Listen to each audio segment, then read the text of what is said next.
എല്ലാവർക്കും നമസ്കാരം. പുതിയൊരു വീഡിയോയിലേക്ക് എല്ലാവർക്കും സ്വാഗതം. ഞാനിപ്പോൾ ഉള്ളത് ബോച്ചെ പബ്ബിലാണ്. ഓക്കെ, അപ്പോൾ നമുക്ക് വീഡിയോയിലേക്ക് പോകാം. അപ്പോൾ നിങ്ങൾക്ക് ഇങ്ങോട്ടേക്ക് വന്നോന്നുണ്ടെങ്കിൽ ഗൂഗിൾ മാപ്പിൽ ബോച്ചെ ടോഡി ഷോപ്പ് എന്ന് അടിച്ചാൽ മതി, കറക്റ്റ് ലൊക്കേഷൻ കിട്ടും. ഇതാണ് അവരുടെ കാർ പാർക്കിംഗ് വരുന്നത്. ഇവിടെ ഒരുപാട് കാർ പാർക്ക് ചെയ്യാനുള്ള സൗകര്യങ്ങളും ഉണ്ട്. ഇത് മൊത്തം ഈ ഏരിയ മൊത്തം കാർ പാർക്ക് ചെയ്യാനുള്ള സൗകര്യമാണ്. അപ്പോൾ ഞാൻ പതിയെ അങ്ങോട്ടേക്ക് നടന്നുകൊണ്ടിരിക്കുകയാണ്. അപ്പോൾ ഇവിടെ ഒരു സെക്യൂരിറ്റി ചേട്ടൻ നമുക്ക് സല്യൂട്ടൊക്കെ തന്നിട്ടുണ്ട്. പുള്ളി നൈസ് മെമ്പറാണെന്ന് തോന്നുന്നുണ്ട് കണ്ടിട്ട്. ഇതാണ് മെയിൻ എൻട്രൻസിൻ്റെ വോളിൽ വരുന്ന പെയിൻറ്റിങ്. ഇത് ഫുള്ള് പെയിൻറ്റിങ്ങിൻ്റെ വർക്കാണ് കേട്ടോ. ഇത് ഫുള്ള് പെയിൻറ്റിങ് വർക്കാണ്. വോള് ഫുള്ളും പെയിൻറ്റിങ് വർക്കാണ്. എന്തായാലും കാണാൻ നല്ല ഭംഗിയുണ്ട്. ഇതാണ് വ്യൂ വരുന്നത്. ശരിക്കുള്ള വ്യൂ ഇതാണ്. ഇങ്ങനെയാണ് അവിടുത്തെ വോളിൻ്റെ ഡിസൈൻ. അപ്പം ഞാൻ പതിയെ അങ്ങോട്ടേക്ക് നടന്നു തുടങ്ങിയിട്ടുണ്ട്. അപ്പം നമ്മുടെ ഒറിജിനൽ ബോച്ചേനെ അവിടെ കാണാൻ പറ്റുമോ ഇല്ലയോ എന്ന് നമുക്ക് നോക്കാം. കയറി വരുമ്പോൾ തന്നെ ഇവിടെ ബോർഡും വെച്ചിട്ടുണ്ട്.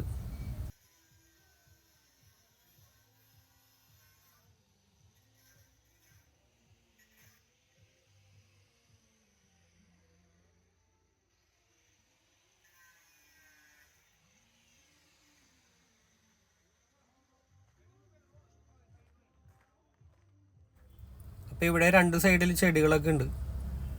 പിന്നെ ഇവിടെ നിങ്ങൾക്ക് ഫ്രീ ആയിട്ട് ബോട്ടിങ്ങിനുള്ള സൗകര്യമുണ്ട്. Boating at your own risk ആണ്. നമ്മളിവിടെ ഇറങ്ങിക്കഴിഞ്ഞാൽ നമ്മുടെ സ്വന്തം റിസ്ക് ആണ്. പിന്നെ ഇവിടെ ഫ്രീ ബോട്ടിംഗ് എന്നുള്ള ബോർഡും വെച്ചിട്ടുണ്ട്. നമുക്ക് ഫ്രീ ആയിട്ട് ബോട്ടിങ് ചെയ്യാം. ഫ്രണ്ട്സോ ഫാമിലി ആയിട്ടോ ആര് വന്നാലും ഇവിടെ ഫ്രീ ആയിട്ട് ബോട്ടിങ് ചെയ്യാനുള്ള ഓപ്ഷൻ ഉണ്ട്. അതും ഈ ഏരിയയിൽ മാത്രമാണ്, ഈ കാണുന്ന ഏരിയയിൽ മാത്രമേ നിങ്ങൾക്ക് ബോട്ടിങ് ചെയ്യാൻ പറ്റുള്ളൂ. പിന്നെ ഇവിടെ ലൈഫ് ജാക്കറ്റ് ഉണ്ട്. ലൈഫ് ജാക്കറ്റ് വേണ്ടവർക്ക് അത് യൂസ് ചെയ്യാം.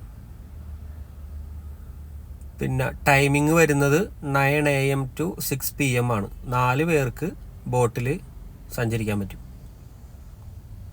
എന്തായാലും നല്ല കാര്യം തന്നെയാണ്. ഫ്രീ ആയിട്ട് നമുക്ക് ബോട്ടിങ് ചെയ്യാം. പിന്നെ കയറി വരുമ്പോൾ തന്നെ റൈറ്റ് സൈഡിൽ വലതുവശത്തായിട്ട് ഇവിടെ ചെറിയൊരു പൂളുണ്ട്. ഫിഷിൻ്റെ ഒരു പൂളാണ്. എന്തായാലും കാണാൻ നല്ല ഭംഗിയുണ്ട്, കൊള്ളാം. പിന്നെ ഇത് മറഡോണ ഹട്ട്, നമ്മുടെ ബോച്ചയുടെ എല്ലാമായ മറഡോണയാണത്. ചെറിയൊരു ഫുഡിൻ്റെ കൗണ്ടർ.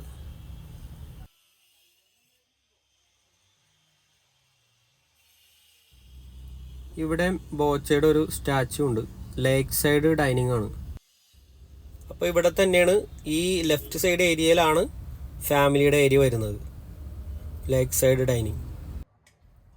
ഇവിടെ നിങ്ങൾക്ക് ലൈവായിട്ട് ഫിഷിങ്ങിനുള്ള സംവിധാനമുണ്ട്. ഇവിടെ റൈറ്റ് സൈഡിലാണ് ഫാമിലി ക്യാബിൻസ് വരുന്നത്. അതിൻ്റെ വീഡിയോ ഞാൻ പിന്നെ കാണിച്ചു തരാം. അപ്പോൾ ഇവിടെയാണ് ഫിഷിങ്ങിനുള്ള ഏരിയ. ലൈവായിട്ട് ഫിഷിങ്ങിൻ്റെ ഏരിയ ഇവിടെയാണ്. നിങ്ങൾക്ക് ഇഷ്ടമുള്ള മീനെ പിടിക്കാം. അവരത് കറി വെച്ചോ ഫ്രൈ ചെയ്തോ തരും. എത്ര നേരം വേണമെങ്കിലും നിങ്ങൾക്ക് ഇവിടെ നിന്ന് ഫിഷിങ് ചെയ്യാനുള്ള സംവിധാനമുണ്ട്. ആരും ഒന്നും പറയില്ല. പിന്നെ ഇവിടുന്ന് ഏത് ഫിഷാണോ കിട്ടുന്നത് ആ ഫിഷേ നമുക്ക് കറി വെക്കാനോ ഫ്രൈ ചെയ്യാനോ പറ്റുള്ളൂ. പിടിച്ചു കഴിഞ്ഞിട്ട് പിന്നെ രണ്ടാമത് അങ്ങോട്ട് ഇടാൻ പറ്റില്ല. നമ്മൾ പിടിക്കുന്ന ഫിഷ് ഏതാണോ ആ ഫിഷിനെയാണ് അവർ കറി വെച്ച് ഫ്രൈ ചെയ്തോ തരുള്ളൂ. അപ്പോൾ എപ്പോഴും അത് ശ്രദ്ധിക്കുക. ഇവിടെ ലാസ്റ്റ് വരെ ഫിഷിങ്ങിനുള്ള ഏരിയയാണ്, അറ്റം വരെ. പിന്നെ ഇതാണ് ഞാൻ നേരത്തെ പറഞ്ഞ ഫാമിലി ക്യാബിൻ. ഇതിപ്പോൾ 5ാമത്തെ ക്യാബിനാണ്. ഇവിടെ ഒരു 2 പേർക്ക് ഇരിക്കാൻ പറ്റിയ ഒരു ഊഞ്ഞാലുണ്ട്. അത്യാവശ്യം കുഴപ്പമില്ല. ഫാമിലി ക്യാബിൻ നല്ലൊരു വെറൈറ്റി ആയിട്ടുണ്ട്. ഇവിടെ 5 പേർക്ക് ഇരിക്കാം. 3, 2, 5 ചെയറുണ്ട്. അപ്പോൾ 5 പേർക്ക് ഇരിക്കാനുള്ള സൗകര്യമുണ്ട്. അപ്പോൾ ഇവിടെയാണ് ജ്യൂസ് കൗണ്ടർ വരുന്നത്. ഫ്രഷ് ലൈം ജ്യൂസ് അങ്ങനെയുള്ള എല്ലാം ഇവിടെയാണ് ചെയ്യുന്നത്. ലൈവായിട്ട് ചെയ്യുന്നത് ഇവിടെയാണ്.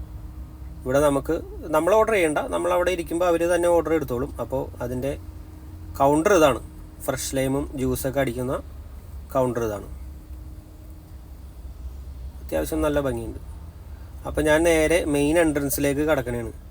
മെയിൻ എൻട്രൻസിലേക്ക് വരുമ്പോൾ തന്നെ ഇവിടെ ഒരു ചൈനീസിൻ്റെ ഒരു സ്റ്റാച്ചു ഉണ്ട്. ഐ തിങ്ക് എനിക്ക് തോന്നുന്നു ഇത് ഫെങ്ഷൂയി പരമായിട്ടുള്ള എന്തോ ഇതാണ്. പിന്നെ ഇവിടെ ബോച്ചട്ടി എടുക്കാനുള്ള സംവിധാനമുണ്ട്. ഇത് സ്ക്രാച്ച് ആൻഡ് വിൻ ആണ്. 10 ലക്ഷം വരെ അടിക്കാം ചാൻസ് ഉണ്ട്. അപ്പോൾ മെയിൻ എൻട്രൻസിലേക്ക് കയറുമ്പോൾ ഇവിടെ ഒരു ചെറിയൊരു വഞ്ചിയുണ്ട്. ഫുള്ള് വുഡ് കൊണ്ട് പണിതേക്കണതാണ്, ഫുള്ള് വുഡാണ്. എന്തായാലും അത് കാണാൻ നല്ല ഭംഗിയുണ്ട്. അപ്പോൾ ഫസ്റ്റ് വരുമ്പോൾ തന്നെ ഞാനൊരു 3 മണി ടൈമിലാണ് വന്നത്. അപ്പോൾ അത്യാവശ്യം തിരക്ക് കുറവായിരുന്നു. അപ്പോൾ എനിക്ക് വീഡിയോ എടുക്കാനും സൗകര്യം ഉണ്ടായി. അധികം തിരക്കില്ലാത്തത് കൊണ്ട് എനിക്ക് വീഡിയോ എടുക്കാൻ പറ്റി. പിന്നെ ഇതാണ് അതിൻ്റെ പില്ലർ വരുന്നത്. പില്ലറൊക്കെ അത്യാവശ്യം നല്ല ഭംഗിയുണ്ട്. ഫുള്ള് കയറും കൊണ്ടാണ് അത് ഡിസൈൻ ചെയ്തിരിക്കുന്നത്. എല്ലായിടത്തും ഫാൻ വർക്ക് ചെയ്യുന്നുണ്ട്, എന്തായാലും ചൂടുണ്ടാവില്ല. പിന്നെ ഈ ഏരിയയിൽ നോട്ട് ഫോർ കിഡ്സ് ആണ്. കിഡ്സിന് ഇവിടെ ഇരിക്കാൻ പറ്റില്ല. ബിക്കോസ് ഇവിടെ ടോഡി അവൈലബിൾ ആയിട്ടുള്ളത് കൊണ്ടാണ് നോട്ട് ഫോർ കിഡ്സ്. കിഡ്സിനുള്ള ഏരിയ വേറെയാണ്.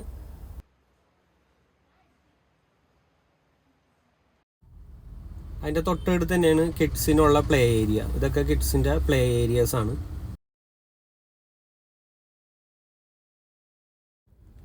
ചെറിയ കുട്ടികളൊക്കെ ഉണ്ടെങ്കിൽ അവർക്കുള്ള പ്ലേ ഏരിയ ഉണ്ട് ഇവിടെ. അത്യാവശ്യം നല്ല ഓടി കളിക്കാനുള്ള പ്ലേ ഏരിയ ആണ്. പ്ലേ ഏരിയ എന്തായാലും കൊള്ളാം. കുട്ടികൾക്കുള്ള പ്ലേ ഏരിയ നന്നായിട്ടുണ്ട്, സേഫായിരിക്കും. പിന്നെ ഇവിടെ വലിയ ആൾക്കാർക്കുള്ള പ്ലേ ഏരിയ ഉണ്ട്, എന്തായാലും കൊള്ളാം, നന്നായിട്ടുണ്ട്. പിന്നെ ഇവിടെ കുട്ടികൾക്കുള്ള ചെയറുണ്ട്. ഇത് ഒരു തൊട്ടിലാണ്. കിടത്തി ഉറക്കേണ്ടവർക്ക് ഇവിടെ കിടത്തി ഉറക്കാം. അതെന്തായാലും കൊള്ളാം, നല്ല അത്യാവശ്യം നീറ്റ് ആൻഡ് ക്ലീൻ ആണ്. അപ്പോൾ ഇതാണ് വാഷ്റൂമിലേക്കുള്ള എൻട്രൻസ്. വാഷ്റൂമിലേക്ക് പോകുന്ന മെയിൻ എൻട്രൻസ് ഇതാണ്. അത്യാവശ്യം ഹാൻഡ് വാഷിനുള്ള ഏരിയ നല്ല നീറ്റ് ആൻഡ് ക്ലീൻ ആണ്. നല്ല ഹൈജീനിക് ആയിരുന്നു. ഞാൻ ചെന്നപ്പോൾ നല്ല ക്ലീൻ ആയിരുന്നു. അപ്പോൾ ഇതാണ് ബോച്ചെ ടോഡി പബ്ബിൻ്റെ മെനു വരുന്നത്. ഞാനവിടെ ഇരുന്നപ്പോൾ തന്നെ എനിക്ക് മെനു കൊണ്ടുവന്ന് തന്നു. ഞാൻ ഓർഡർ ചെയ്തത് കേര തവ റോസ്റ്റാണ് ഓർഡർ ചെയ്തത്. കേര തവ റോസ്റ്റ്. പിന്നെ പ്രൈസൊക്കെ വരുന്നത് 350 ആണ് സ്റ്റാർട്ടിങ്. 350 ആണെങ്കിലും 2 പേർക്കുള്ള ക്വാണ്ടിറ്റി ഉണ്ടാവും. ഞാൻ ഓർഡർ ചെയ്തപ്പോൾ എനിക്ക് അത്രത്തോളം ക്വാണ്ടിറ്റിയാണ് എനിക്ക് കിട്ടിയത്. അപ്പം നിങ്ങൾ വന്നെയാണെങ്കിൽ ഓർഡർ ചെയ്യുമ്പോൾ ശ്രദ്ധിക്കുക, 2 പേർക്കുള്ള ക്വാണ്ടിറ്റി ഉണ്ടാവും. അപ്പോൾ ഫുഡൊക്കെ ഓർഡർ ചെയ്ത് കുറച്ച് നേരം വെയിറ്റ് ചെയ്തിരുന്നു. അപ്പോൾ ഞാനിവിടെ ഒരു ചീനവല കണ്ടപ്പോൾ അതിൻ്റെ ഒരു വീഡിയോയും എടുത്ത്. എന്തായാലും കാണാൻ നല്ല ഭംഗിയുണ്ടായി. എന്തായാലും സംഭവം കൊള്ളാം. അപ്പം ഞാൻ ഓർഡർ ചെയ്ത കേര തവ റോസ്റ്റ് എത്തിയിട്ടുണ്ട്. കാണുമ്പോൾ തന്നെ കൊതിയാവുന്നുണ്ട്, നല്ല ഭംഗിയുണ്ട് കാണാൻ. അപ്പോൾ കുറച്ച് കഴിഞ്ഞപ്പോഴത്തേക്കും പൊറോട്ടയും വന്ന്. നല്ല ഫ്രൈ ആയിട്ടുള്ള പൊറോട്ടയായിരുന്നു, നല്ല ക്രിസ്പി പൊറോട്ട. 2 പൊറോട്ട ഓർഡർ ചെയ്തു. നല്ല ക്രിസ്പി പൊറോട്ടയായിരുന്നു. അപ്പം സംഭവം കൊള്ളായിരുന്നു. ഞാൻ കഴിച്ചു നോക്കിയപ്പോൾ നല്ല ടേസ്റ്റായിരുന്നു. തവ റോസ്റ്റും പൊറോട്ടയൊക്കെ നല്ല ഫ്രൈ ആയിരുന്നു. അപ്പോൾ ഞാൻ ഫുഡ് അടിയൊക്കെ കഴിഞ്ഞ് നേരെ വന്ന വഴി തന്നെ പുറത്തേക്ക് ഇറങ്ങി. 2 സൈഡിലും ചെടികളൊക്കെ വെച്ചിട്ടുണ്ട്. എന്തായാലും നല്ല ഭംഗിയുണ്ട് കാണാൻ. അപ്പോൾ നിങ്ങൾ ഫ്രീ ആകുമ്പോൾ ബോച്ചെ പബ്ബ് വിസിറ്റ് ചെയ്യാം. അപ്പോൾ അടുത്ത വീഡിയോ ആയിട്ട് കാണാം. അപ്പോൾ വീഡിയോ ഇഷ്ടമായെങ്കിൽ എല്ലാവരും ലൈക്ക് ചെയ്യുക, സബ്സ്ക്രൈബ് ചെയ്യുക, ഷെയർ ചെയ്യുക. Okay, by.